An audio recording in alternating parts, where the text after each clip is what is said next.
हम पाकिस्तान का मैच अल्लाह के फजल से जीत चुके हैं। इस्लामाबाद में वो बैठे हुए हैं, उनके पल्ले कुछ नहीं। इस वक्त ये आप की जो तस्वीरें जा रही हैं, इस्लामाबाद काम पे टांग रही हैं, पसीने आ रहे हैं। और मैं आज अपनी कौम के सामने, मैं आज अपनी सारी कौम के सामने ये कहना चाहता हूं कि मुझे पहली दफा पाकिस्तान में हकीकी आजादी नजर आ रही है। कायदे आजम ने अंग्रेज से आजादी दिलवाई, हमने इंसाफ से, कानून की बालादस्ती से लोगों को उनके हकाक देके हमने रूल ऑफ लॉ, सब इंसान कानून के सामने एक बराबर, हमने इसको हासिल करके अपनी कौम को हकीकी आजादी दिलवानी है। आज हमारे पाकिस्तानी जाते हैं बाहर, इस सारे इलाके से मेहनत कश जाके वहां नौकरियां ढूंढते हैं। यूरोप में क्यों जाते हैं? वहां कोई पैसे बांट रहा है? वो इसलिए वहां जाते हैं उन मुल्कों में, उधर कानून की बालादस्ती, इंसाफ है, और जब इंसाफ होता है तो खुशहाली आती है। तो हमारी जो जंग है, हमारी जंग, ये जो ताकतवर टोला मुल्क के ऊपर कब्जा करके बैठा हुआ है, जिसके लिए एक कानून, अवाम के लिए दूसरा कानून, और ये अरबों रुपए की चोरी करके एनआरओ ले, और बेचारे आम लोग वो इंसाफ ढूंढते फिरे, कचहरियों में ठोकरे खाते फिरे, जमीन पे कब्जा हो जाए, करवा ना सके हैं, क्योंकि ताकतवर के सामने कमजोर बेबस है। तो हम जो चाह रहे हैं हकीकी आजादी, वो तब आती है जो मेरे नबी सल्लल्लाहु अलैहि वसल्लम ने मदीना की रियासत में जाके सबसे पहली चीज इंसाफ कायम किया।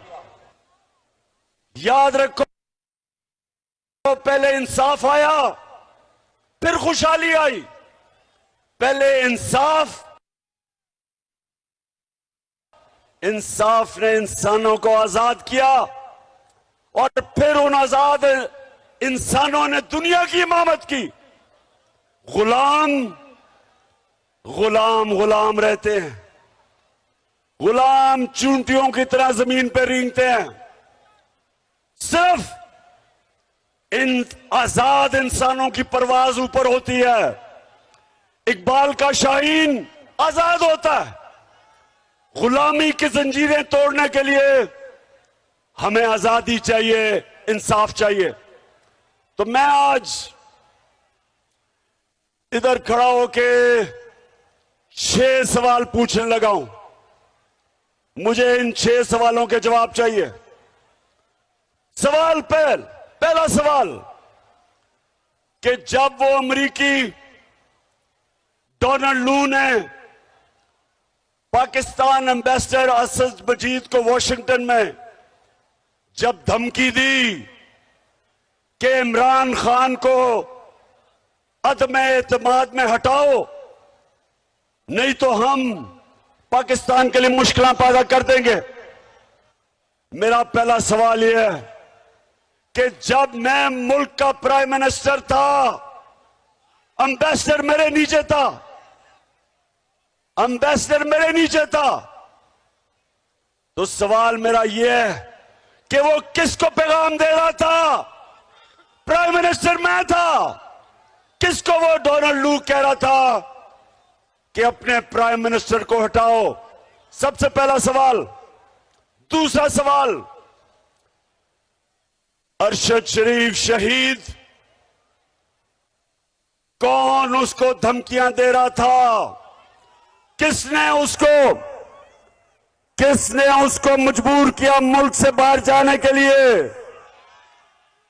उसके बाद दुबई से किसने मजबूर किया दुबई को छोड़ के जाने से।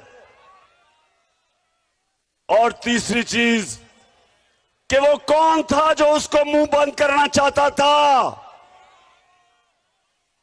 वो जब ये जो रजीम चेंज इसकी साजिश को बेनकाब कर रहा था, तो वो कौन थे जो उसका मुंह बंद करना चाहते थे।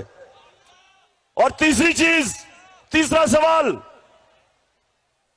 कि सहाफियों को कौन धमकियां दे रहा है, कौन है जो सहाफियों का मुंह बंद करना चाहता है, कौन आजादी राय से खौफजदा है, वो कौन है जो चाहते हैं कि इस मुल्क में मीडिया आजाद ना रहे, वो कौन है जो सहाफियों को धमकी दे के 4 सहाफी अब तक मुल्क से बाहर चले गए, 3 सहाफियों को मारे पड़वाई हैं, एक को जेल दी है, FIR कटवाई है।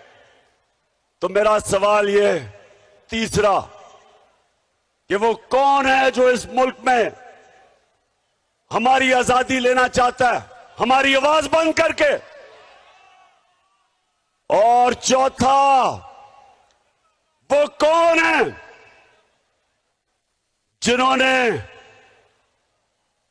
आजम खान स्वाति सेनेटर 75 साल उसकी उम्र, उसको पहले बच्चों के उसके पोते और पोतियों के सामने मार पड़वाई और उसके बाद उसको नंगा करके उसके ऊपर तशद्दुद किया। वो कौन है? वो कौन है जो FIA को कह रहा था, ऑर्डर दे रहा था FIA को? वो कौन था? और वो कौन था जो शहबाज गिल यूनिवर्सिटी प्रोफेसर, उसको उन्होंने नंगा करके उसके ऊपर तशद्दुद किया? कौन थे वो? पुलिस कहती है जी हम नहीं थे, हमें पीछे से ऑर्डर आए। कौन ऑर्डर दे रहा था? और वो कौन है जो टेलीफोन कर करके नामालूम नंबरों से धमकियां देते हैं लोगों को? कौन है वो? वो कौन है जो कहते हैं कि तहरीक इंसाफ से दूर रहो नहीं तो हम तुम्हारी ऐसी की तैसी कर देंगे? वो कौन है? और मैं ये पूछना चाहता हूं, वो कौन है जो ये चोरों डाकुओं को हमारे ऊपर मुसल्लत किया हुआ है जिन्होंने? और वो सवाल पूछता हूं मैं कि क्या ये इसलिए पाकिस्तान बना था? इसलिए पाकिस्तान बना था, इसलिए कायदे आजम ने जद्दोजहद की थी और इल्लामा इकबाल ने हिंदुस्तान के मुसलमानों के लिए एक अजीम ख्वाब जिसका नाम पाकिस्तान था, क्या ये इसलिए बना था कि इसका इंटीरियर मिनिस्टर 18 कत्ल करने वाला कब्जा ग्रुप राना सनाउल्लाह हो? क्या इसलिए बना था कि भगोड़ा मफरूर मुजरिम लंदन में बैठ के अरबों रुपए की प्रॉपर्टी पे हमारे ऊपर हमें ऑर्डर करे, इस मुल्क में फैसला करे कि आर्मी चीफ कौन बनेगा? और क्या इसलिए यह मुल्क बना था कि उस बाप और उसके 2 बेटों को सजा होने वाली थी 16 अरब रुपए के FIA केस में, और उसको केसेस उसके खत्म करके उसको, 1 मिनट चुप, उसको केसेस खत्म करके बाप और बेटों के, और उसको इस मुल्क का वजीर आजम बनाया। इसलिए पाकिस्तान बना था। क्या इसलिए बना था कि आसिफ जरदारी जो 30 साल से मुल्क को लूट रहा है, जेल में गुजारा है उसने, अभी फेक बैंक अकाउंट में अरबों रुपए के करप्शन के केस हैं उसके, और वो आके मुल्क में फैसले करे कि आर्मी चीफ कौन होगा, इलेक्शन कब होगी। क्या इस मुल्क का मुस्तकबिल इन डाकुओं के हाथ में है? बताओ। और क्या हमारी ये किस्मत है कि इसाक डार इस मुल्क का फाइनेंस मिनिस्टर बने, जिसने मैजिस्ट्रेट के सामने उसने गवाही दी सन 2000 में कि मैं इसाक डार शरीफ खानदान के पैसे, चोरी के पैसे मनी लॉन्डर करके बर्तानिया भेजता था। ये फाइनेंस मिनिस्टर है। मुझे मेरी कौम एक बात बताओ, हम सबसे दुनिया के अजीम लीडर मोहम्मद मुस्तफा सल्लल्लाहु अलैहि वसल्लम, हम उसके उम्मत हैं। और उसने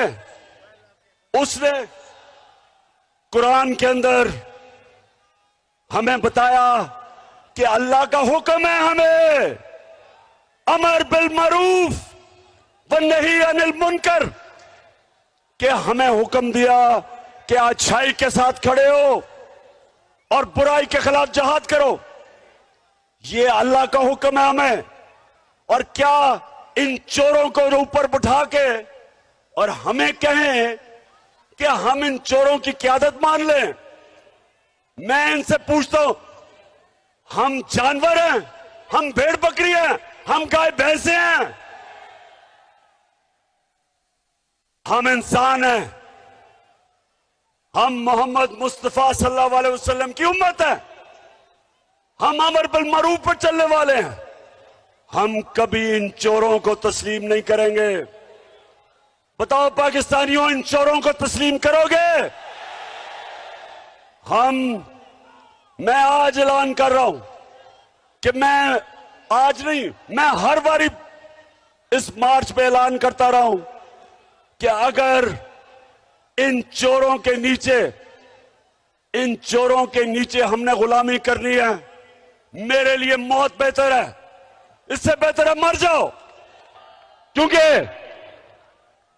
इनकी गुलामी करने से ज्यादा जिल्लत क्या हो सकती है? बेहतर इंसान मर जाए। मैं कभी इनको तस्लीम नहीं करूंगा। कोई ये गलत फहमी ना समझे कि वहां जाके इस्लामाबाद जाके हमारा ये तहरीक खत्म हो जाएगी। ये तहरीक अगले 10 महीने तक चलती रहेगी, जब तक इलेक्शन नहीं होंगे। और मैं अभी प्रेस कॉन्फ्रेंस हुई, उसमें कहा कि जनाब हम न्यूट्रल हैं, हम गैर सियासी हैं।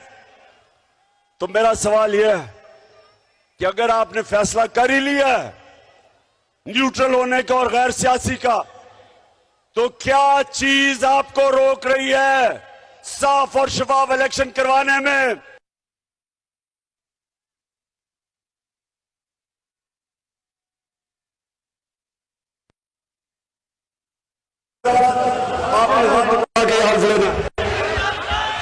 अपने अपने मोबाइल फोन की लाइट्स ऑन कर दें, पीछे तक सब हाथ ऊपर कर दें। मैं यहां से पढ़ूंगा, आपने वहां से आवाज से बुलंद उसको रिपीट करना है। अभी शुरू करते हैं। बिस्मिल्लाहिर्रहमानिर्रहीम। हम हल्फ उठाते हैं कि हम पाकिस्तान के आईन की हमेशा पासदारी करेंगे। हम कभी भी अल्लाह के सिवा किसी के सामने नहीं झुकेंगे और हम हकीकी आजादी के इस जिहाद में आखिर तक इमरान खान के साथ जद्दोजहद करेंगे। अल्लाह हम सबका हामी और नासिर हो, आमीन। अच्छा, अब जब मैं इस्लामाबाद पहुंचूंगा, यानी पिंडी पहुंचूंगा, मैं सबको कॉल करूंगा और आपने मोटर में, बस में, ट्रैक्टर पे, साइकिल पे, मोटरसाइकिल पे, जो आपको मिले आपने इस्लामाबाद पहुंचना है। और अगर कुछ ना मिले तो पैदल आ जाना, इंशाल्लाह आपका इस्तकबाल करेंगे। पाकिस्तान जिंदाबाद।